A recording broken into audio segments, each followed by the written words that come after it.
देवशयनी एकादशी की कथा। आषाढ़ मास के शुक्ल पक्ष की एकादशी तिथि को देवशयनी एकादशी कहा जाता है। इसी दिन से भगवान विष्णु क्षीर सागर की अनंत शैया पर गहरी नींद में चले जाते हैं। इसके बाद कार्तिक मास की एकादशी तिथि को भगवान विष्णु योग निद्रा से निकलते हैं और इसी दौरान भगवान शिव सृष्टि का संचालन करते हैं। देवशयनी एकादशी के कथा के अनुसार एक बार राजा बलि ने तीनों लोकों पर अपना अधिकार जमा लिया।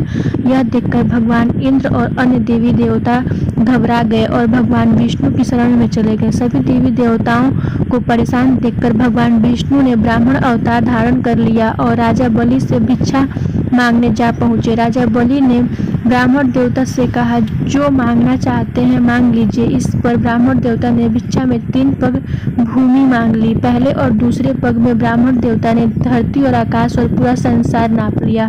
तब तीसरे पग के लिए कोई जगह नहीं बची तो राजा बलि से ब्राह्मण देवता ने पूछा कि तीसरा पग मैं कहाँ रखूं। तब राजा बलि ने अपना सर आगे कर दिया।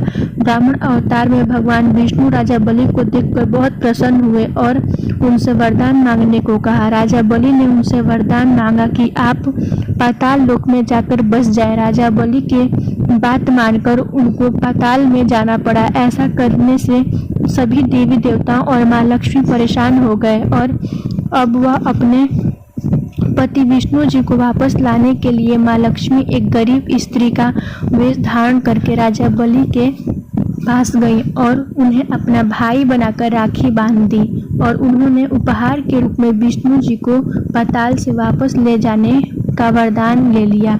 माता लक्ष्मी के साथ वापस जाते हुए भगवान विष्णु राजा बलि को वरदान दिया कि वह प्रत्येक वर्ष आषाढ़ शुक्ल पक्ष की एकादशी से कार्तिक मास की एकादशी तक पाताल में ही निवास करेंगे और इन 4 महीनों के पक्ति को उनकी योग निद्रा माना जाएगा। तो ये थी देवशयनी एकादशी की कथा। देवशयनी एकादशी व्रत कथा का वर्णन भगवान श्री कृष्ण खुद युधिष्ठिर से किया है। सतयुग में माधंता नाम का एक चक्रवर्ती राजा राज्य करता था। उसके राज्य में 3 साल तक वर्षा नहीं हुई थी, जिसकी वजह से राज्य में भयंकर अकाल पड़ गया। अकाल की वजह से चारों ओर हाहाकार मच गया। राज्य के लोगों के अंदर धार्मिक भावनाएं कम होने लगी। प्रजा राजा के पास जाकर अपना दर्द बताती, जिससे राजा भी बहुत चिंतित थे। राजा माधांता को लगता कि आखिर ऐसा कौन सा पाप हो गया है जिसकी हमें सजा मिल रही है। इस संकट से मुक्ति पाने के लिए राजा अपनी सेना के साथ ब्रह्मा जी के पुत्र अंगिरा ऋषि के आश्रम पहुंचे। अंगिरा ऋषि ने उनके आने का कारण पूछा। तब राजा ने हाथ जोड़कर कहा, ऋषिवर, मैंने पूरी निष्ठा से धर्म का पालन किया है, फिर मेरे राज्य की ऐसी हालत क्यों है?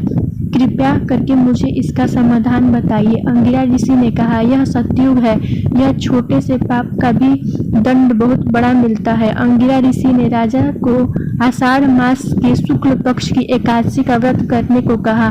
अंगिरा ऋषि ने कहा, इस व्रत का फल तुम्हें जरूर मिलेगा। महर्षि अंगिरा के निर्देश का पालन करते हुए राजा अपनी राजधानी वापस आ गए।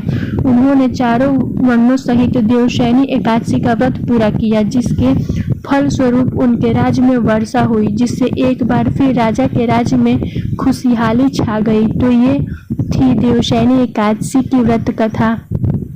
ओम नमो भगवते वासुदेवाय नमः।